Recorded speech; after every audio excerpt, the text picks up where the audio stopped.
कहानी की शुरुआत होती है रूस की मैक्सिमम सिक्योरिटी जेल से, जहां अंडरग्राउंड फाइट्स करवाई जाती हैं। गार्ड्स एक कैदी को लेकर आते हैं। वह था क्रशर, एक बेहद ताकतवर जेल फाइटर। उसकी ताकत का अंदाजा इस बात से लगाया जा सकता है कि 4 गार्ड्स ने उसे जंजीरों में बांध रखा था। जैसे ही वह हॉल में दाखिल होता है, सारे कैदी जोर जोर से उसका नाम पुकारने लगते हैं। जेलर उसे हरवाने के लिए एक नए फाइटर को लेकर आया था। गार्ड्स उसकी बेड़ियां खोल देते हैं और दोनों रिंग में उतरते हैं। फाइट शुरू होती है। नया फाइटर पूरी कोशिश करता है कि किसी तरह क्रशर को कमजोर कर दे, लेकिन उसका शरीर मानो लोहे का बना हो। उसे कुछ भी असर नहीं होता। कुछ ही सेकंड्स में क्रशर उस फाइटर को बेरहमी से मुक्के मार मार कर मौत के घाट उतार देता है। अब सीन कट होता है और हम कहानी के असली हीरो बोयका को देखते हैं। वह एक फरार मुजरिम था और साथ ही दुनिया के सबसे खतरनाक जेल फाइटर में से एक। उसने अपनी जिंदगी में कई गुनाह किए थे। उसका सिर्फ एक ही सपना था कि वो जेल फाइटर का चैंपियन बने। रूस की जेल से भागकर वो यूक्रेन पहुंच चुका था, जहां वो अंडरग्राउंड फाइट्स किया करता था। रिंग में बोयका अपने अपोनेंट को बुरी तरह पीटकर हरा देता है और पूरा हॉल उसके लिए चीयर करने लगता है। लड़ाई के बाद बोयका चर्च जाता है और बाइबल दान करता है। फादर मुस्कुराते हुए कहते हैं कि तुम्हारी मदद के बिना यह चर्च कभी नहीं बन पाता। अगर तुम सच्ची मुक्ति चाहते हो तो तुम्हें यह अंडरग्राउंड फाइट्स छोड़नी होंगी। ये खेल नहीं, गुनाह है। मैं चाहता हूँ कि तुम सही राह पर चलो। मगर बोयका उनकी बात सुनकर खामोश रहता है और बिना कुछ कहे वापस अपनी ट्रेनिंग पर लौट जाता है। तभी उसका मैनेजर किरिल उसे बताता है कि मुझे European mixed martial arts tournament के बारे में पता चला है। आज वहाँ के कुछ लोग यहीं आने वाले हैं। अगर तुमने उन्हें इम्प्रेस कर दिया तो तुम्हें टूर्नामेंट में खेलने का मौका मिलेगा। अब वह वक्त आता है जब बोयका को विक्टर के साथ रिंग में उतरना था। फाइट शुरू होती है। शुरुआत में विक्टर उसे जबरदस्त टक्कर देता है, लेकिन आखिर में बोयका का जुनून और ताकत हावी हो जाते हैं। वह विक्टर के चेहरे पर जोरदार किक मारता है, जिससे विक्टर जमीन पर गिर जाता है और उसका माउथ गार्ड बाहर निकल जाता है। वह दोबारा उठकर हमला करने की कोशिश करता है, मगर बोयका के एक मुक्के से वह फिर नीचे जा गिरता है। बोयका उससे कहता है, give up Victor, it's over. लेकिन विक्टर गुस्से में फिर हमला करता है और इस बार बोयका के एक जबरदस्त पंच से वह बेहोश होकर गिर पड़ता है और बोयका इस फाइट को जीत जाता है। चारों तरफ उसका नाम गूंजता है। जिसके बाद टूर्नामेंट के एजेंट्स बोयका के पास आते हैं और उससे कहते हैं कि 2 हफ्ते बाद टूर्नामेंट शुरू होगा। अगर तुम जीत गए तो तुम्हारी जिंदगी बदल जाएगी। किरिल बोयका को जीत के पैसे देता है। फिर बोयका जब घर लौटने लगता है तब वह देखता है कि विक्टर को फाइट के दौरान गंभीर चोट आई थी। उसे अस्पताल ले जाया गया, लेकिन वह बच नहीं पाया। बोयका को यह बात अंदर से तोड़ देती है। रात भर उसे नींद नहीं आती है। तब उसे फादर की बात याद आती है कि अगर तुमने सही रास्ता नहीं चुना तो गॉड भी तुमसे नाराज हो जाएंगे। अगले दिन बोयका किरिल से पूछता है, विक्टर कैसा है? जिस पर किरिल भारी मन से कहता है कि उसके दिमाग पर गहरी चोट लगी थी,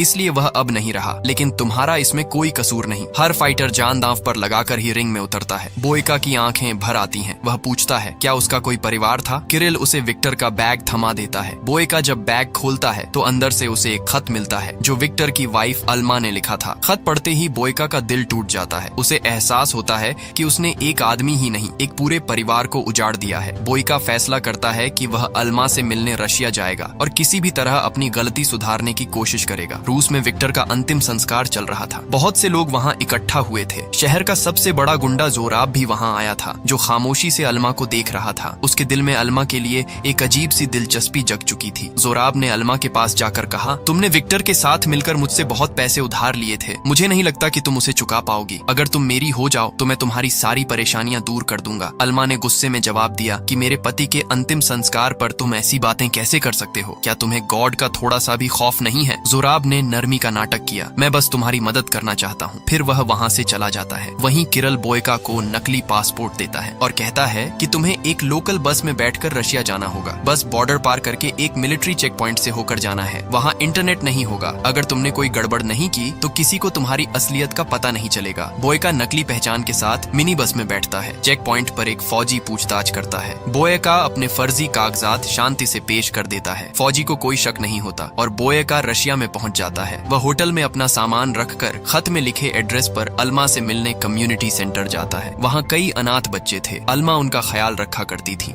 अचानक जोराब के गुंडे आकर अल्मा को जबरदस्ती गाड़ी में बैठा कर ले जाते हैं। अल्मा जाते हुए एक पल के लिए बोयका को देखती है। बोयका कम्युनिटी सेंटर के गार्ड से पूछकर जोराब के अंडरग्राउंड फाइटिंग क्लब तक पहुंचता है। वहाँ अल्मा वेटर की तरह काम कर रही होती है। लोगों को शराब सर्व किया करती थी। अल्मा बोयका को देखकर चौंकती है। वो पूछती है कि तुम कौन हो और मेरा पीछा क्यों कर रहे हो? बोयका उसे धीरे से विक्टर के बारे में बताना शुरू करता है, लेकिन तभी जोराब का सीनियर गार्ड स्लावा बीच में आ जाता है। स्लावा अल्मा को वहाँ से निकालता है और बोयका को होटल के बाहर ले जाकर घेरता है। सीसीटीवी स्क्रीन पर जोराब बोयका को देख रहा था। उसने अपने गुंडों को हुक्म दिया कि बोयका पर हमला करो। गुंडे बोयका पर टूट पड़े, पर बोयका ने एक एक करके उन्हें उनकी औकात दिखा दी। स्लावा बंदूक निकालकर बोयका को डराने की कोशिश की, पर बोयका ने तेजी से बंदूक छीन ली और स्लावा को भी जमीन पर धकेल दिया। तभी जोराब खुद आया और बोला, तुम बहुत अच्छा लड़ते हो, ये मेरा क्लब है और मैं चाहता हूँ कि तुम मेरे लिए फाइट करो। लेकिन बोयका ने साफ कहा कि मैं यहाँ लड़ने नहीं आया, मैं अल्मा से बात करने आया हूँ। जोराब ने कड़वाहट से कहा, मेरी इजाजत के बिना कोई अल्मा के पास नहीं जा सकता। मैंने इस शहर के साथ साथ उसे भी अपने कब्जे में ले लिया है। अगर तुम फिर उसके पास आए तो मैं तुम्हें जिंदा नहीं छोड़ूंगा। बोयका ने देखा वहाँ काफी सारे हथियारों से लैस गुंडे थे। एक अकेला वह इन सब का सामना नहीं कर सकता था, इसलिए वह चुपचाप वहाँ से निकल गया। जोराब ने स्लावा को हुक्म दिया कि इस आदमी पर नजर रखो। बोयका को अपनी पुरानी लड़ाइयों के सपने आते हैं, वह डर के मारे जाग जाता है। अगली सुबह बोयका फिर कम्युनिटी सेंटर जाता है। तब गार्ड उसे रोकने की कोशिश करता है, लेकिन बोयका ने एक मुक्का मारकर उसे बेहोश कर दिया। जिसके बाद वह अल्मा के पास जाकर विक्टर का खत थमाता है। अल्मा को लगता है कि वह विक्टर का दोस्त है जो दूर से बस खत देने आया है। वह बोयका का शुक्रिया अदा करती है। बोयका पूछता है, क्या तुम्हारा बॉस जोराब तुम्हें परेशान करता है? अल्मा ने बताया, विक्टर और मैंने जोराब से कर्ज लिया था ताकि हम इन अनाथ बच्चों की मदद कर सकें। अब उधार चुकाने के लिए मैं जोराब के लिए काम करती हूँ। फिर अल्मा ने पूछा, क्या तुमने विक्टर की आखिरी फाइट देखी थी? बोयका घबराते हुए बोला, विक्टर ने अपनी आखिरी लड़ाई मुझसे लड़ी थी और उसके बाद वह चला गया। यह सब एक हादसा था, मैं उसकी कमी पूरी नहीं कर सकता, पर अगर मैं तुम्हारी किसी काम आ सकूं तो मुझे खुशी होगी। बोयका ने वही पैसे निकालकर अल्मा को दे दिए जो उसने विक्टर के खिलाफ फाइट जीत कर जीते थे। अल्मा गुस्से से बोली, तुमने पैसों के लिए ही मेरे पति की जान ली होगी, मुझे तुम्हारे पैसों की जरूरत नहीं, यहाँ से चले जाओ और अपनी शक्ल फिर मत दिखाना। बोयका चुपचाप वहाँ से चला जाता है। जोराब अपने फाइटिंग क्लब के लिए नए फाइटर्स की तलाश में था, लेकिन उसे कोई अच्छा फाइटर नहीं मिल रहा था। तभी बोयका वहाँ आता है। उसने एक गार्ड को एक ही मुक्के में गिरा दिया और पूछा, अल्मा ने तुमसे कितने पैसे उधार लिए थे? जोराब मुस्कुराते हुए कहता है, तुम्हारा अल्मा से कोई लेना देना नहीं, अपनी पूरी जिंदगी की कमाई से भी तुम उसका कर्ज नहीं चुका सकते। बेहतर होगा शहर छोड़ दो वरना मारे जाओगे। बोयका जवाब देता है, मैं एक सौदा करना चाहता हूँ, मैं तुम्हारे लिए फाइट करूंगा और बदले में तुम अल्मा का कर्ज माफ करके उसे आजाद कर दोगे। जोराब कहता है, ठीक है, तुम्हें मेरे लिए 3 फाइट्स करनी होंगी और अगर तुमने मेरे चैंपियन को हरा दिया तो मैं अल्मा का कर्ज माफ कर दूंगा। बोयका कहता है, मैं तैयार हूँ, लेकिन मुझे हर फाइट के बाद एक दिन का आराम और ट्रेनिंग की जगह चाहिए। जोराब उसे उसके असली नाम से बुलाता है, यूरी बोयका। वो हैरान रह जाता है कि जोराब को उसकी असलियत कैसे पता चली। जोराब कहता है, ये मेरा शहर है बोयका, यहाँ कोई मुझसे छुप नहीं सकता। पुलिस की चिंता मत करो, मेरे रहते वो तुम्हारा कुछ नहीं बिगाड़ सकते। बोयका के वहाँ से जाने के बाद स्लावा पूछता है, बॉस आप इस आदमी के पीछे वक्त क्यों बर्बाद कर रहे हैं? जोराब कहता है, हैरानी की बात है कि तुम यूरी बोयका को नहीं जानते, लेकिन जल्द ही जान जाओगे। थोड़ी देर बाद अल्मा बोयका से मिलने आती है। वह कहती है, क्या तुम्हें लगता है कि फाइट्स जीतकर तुम मुझे खरीद लोगे? मुझे तुम्हारी मदद और पैसों की कोई जरूरत नहीं, बस मुझे अकेला छोड़ दो। बोयका कहता है, मुझे तुमसे कुछ नहीं चाहिए। विक्टर की मौत मेरी वजह से हुई, इसलिए मैं अपनी गलती सुधारने के लिए यह सब कर रहा हूँ। मैं तुम्हारे साथ खुद को भी बचाने आया हूँ। अल्मा को यकीन नहीं होता और वह वहाँ से चली जाती है। बोयका पास के जिम में जाकर ट्रेनिंग करने लगता है। वहाँ एक आदमी उसे परेशान करने की कोशिश करता है,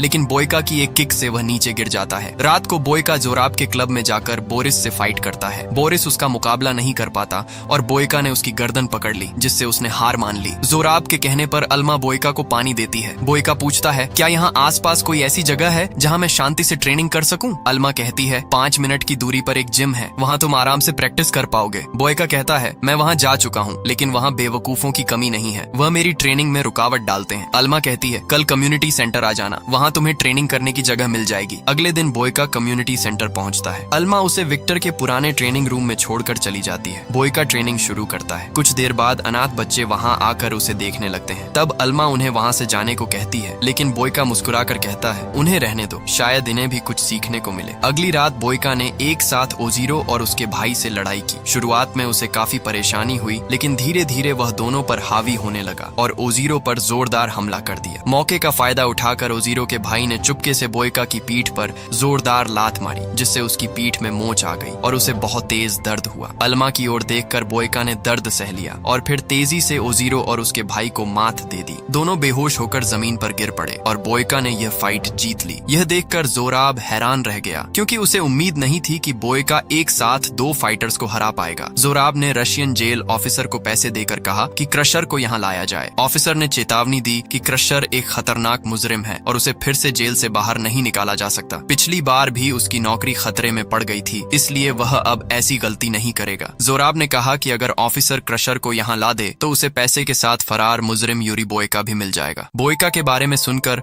ऑफिसर ने राजी होकर क्रशर को लाने का वादा कर दिया। फाइट के बाद बोयका कम्युनिटी सेंटर में जाकर ट्रेनिंग करने लगा। उसका पूरा बदन दर्द कर रहा था, फिर भी वह लगातार ट्रेनिंग करता रहा। अल्मा वहां आकर बोली कि विक्टर भी अक्सर फाइट के बाद ही ट्रेनिंग किया करता था। उसका कहना था कि जब मांसपेशियां दर्द करती हैं तो वही ट्रेनिंग के लिए सबसे अच्छा वक्त होता है। वह उसके लिए मरहम लाई थी जिससे उसकी पीठ को आराम मिलेगा। बोयका अपने हाथों से मरहम नहीं लगा पा रहा था, इसलिए अल्मा ने उसकी पीठ पर मरहम लगाया। अल्मा ने कहा कि तुम्हें मेरे लिए लड़ने की जरूरत नहीं है, मैं चाहती हूँ कि तुम यह शहर छोड़कर चले जाओ। बोयका ने पूछा कि वह खुद शहर क्यों नहीं छोड़ती, इतनी दूर चली जाओ कि जोराब तुम्हें ढूंढ भी ना पाए। अल्मा ने कहा कि अगर वह चली गई तो कम्युनिटी सेंटर के बच्चे रास्ता भटक कर गुंडे और माफिया बन जाएंगे। शायद बोयका को इस बात की गंभीरता का अंदाजा नहीं है। वह गुस्से में वहां से चली गई। जोराब ने अल्मा को विक्टर की मौत के बारे में गलत तरीके से भड़काया और बोयका के खिलाफ कर दिया और उसे किस करने की कोशिश की, लेकिन अल्मा ने उसे रोक दिया। जोराब ने धमकी दी कि अगर बोयका फिर यहाँ आया तो वह उसे जिंदा नहीं छोड़ेगा और वहां से चला गया। अगले दिन अल्मा बोयका के कमरे में आई और उसने पूछा कि उस रात विक्टर के साथ क्या हुआ। वह चाहती थी कि बोयका उसकी आंखों में देखकर कहे कि वह सिर्फ एक हादसा था और उसने विक्टर को जानबूझकर नहीं मारा। बोयका ने कहा कि उसने जिंदगी में बहुत बुरे काम किए हैं और इसी वजह से वह लंबे समय तक जेल में रहा। शुरुआत से ही चैंपियन बनना मेरा सपना रहा है, पर मैंने कभी भी विक्टर को खत्म करने के बारे में नहीं सोचा। वह जानता है कि उसकी मदद से विक्टर वापस नहीं आएगा, पर उसे अपनी गलती का बहुत पछतावा है और वह अल्मा को आजाद करके रहेगा। अल्मा रोते हुए वहां से चली गई। रात को बोयका जोराब के खास फाइटर ईगोर से लड़ा। ईगोर ने लगातार बोयका की पीठ पर वार करके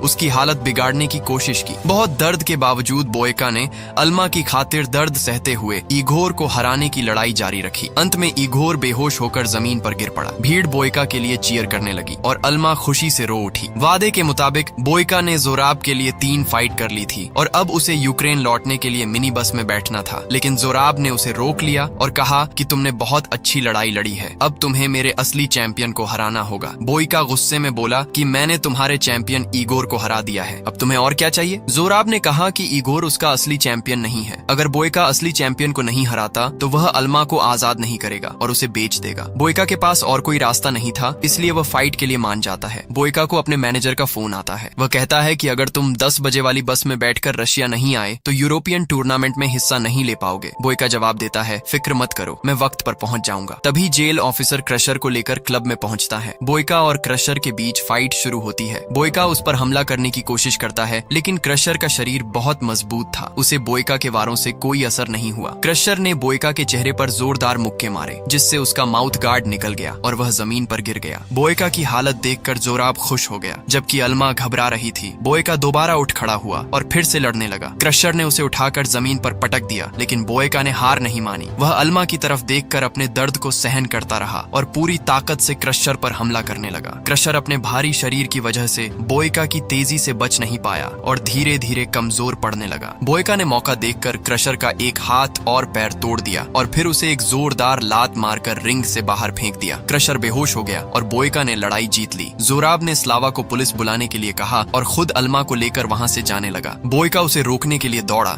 लेकिन गार्ड्स ने उसे बेसबॉल बैट से बुरी तरह पीटा, जिससे उसकी हालत खराब हो गई। अल्मा यह देखकर जोर जोर से चिल्लाने लगी। उसकी आवाज सुनकर बोयका ने फिर से उठने की कोशिश की। उसने गार्ड से बैट छीन लिया और उन्हें एक एक करके मार गिराया। स्लावा ने बोयका पर गोली चला दी, जिससे उसके कंधे और पैर में गोली लग गई, लेकिन बोयका ने एक गार्ड से बंदूक उठाकर स्लावा के पैर में गोली मारी और उसे छत से नीचे गिरा दिया। जोराब अल्मा को जबरदस्ती लेकर जाने की कोशिश कर रहा था, तभी बोयका बंदूक लेकर वहां आ गया। जोराब ने अल्मा को मारने की धमकी देकर बोयका से बंदूक नीचे रखवा दी। वह बोला, तुम एक मामूली फाइटर हो, तुम अल्मा को कुछ नहीं दे सकते, बेहतर होगा कि इसका पीछा छोड़ दो। उसी पल अल्मा ने जोराब का हाथ काट लिया। बोयका ने मौका देखकर उस पर हमला किया, लेकिन जोराब ने उसके पेट में गोली मार दी। फिर भी बोयका ने हार नहीं मानी। उसने उसे पकड़कर जमीन पर गिरा दिया और उसकी गर्दन दबाकर उसे मार डाला। बोयका ने अल्मा की तरफ देखा और कहा, क्या तुम मुझे माफ कर सकती हो? लेकिन अल्मा ने कोई जवाब नहीं दिया। कुछ देर बाद पुलिस वहां आकर बोयका को गिरफ्तार कर लिया। 6 महीने बाद अल्मा बोयका से मिलने जेल आई। उसे देखकर बोयका हैरान रह गया। उसने कहा, मुझे उम्मीद नहीं थी कि तुम मुझसे मिलने आओगी। खैर, कम्युनिटी सेंटर के बच्चे कैसे हैं? अल्मा मुस्कुराई और कुछ पेंटिंग्स दिखाते हुए बोली, बच्चों ने तुम्हारी तस्वीरें बनाई हैं, मुझे माफ कर दो। मैं पहले ही आना चाहती थी, लेकिन हिम्मत नहीं जुटा पाई। जब पहली बार तुम मेरे सामने आए तब मुझे तुमसे नफरत थी, मगर फिर तुमने मुझे एहसास दिलाया कि इस दुनिया में अब भी अच्छाई बाकी है। आज मैं तुम्हारा शुक्रिया अदा करने आई हूँ। तुमने मुझे मेरी इज्जत और आजादी दोनों वापस दी और आज मैंने भी तुम्हें तुम्हारी गलती के लिए माफ कर दिया। बोयका की आंखों में सुकून था। पुलिस ऑफिसर उसे वापस ले गए। जेल में लौटकर वह फिर से अंडरग्राउंड फाइट्स में हिस्सा लेने लगा, लेकिन अब उसका मकसद सिर्फ जीतना नहीं था बल्कि अपने ओपोनेंट की इज्जत करना भी था। और इसी के साथ ये फिल्म यहीं खत्म हो जाती है।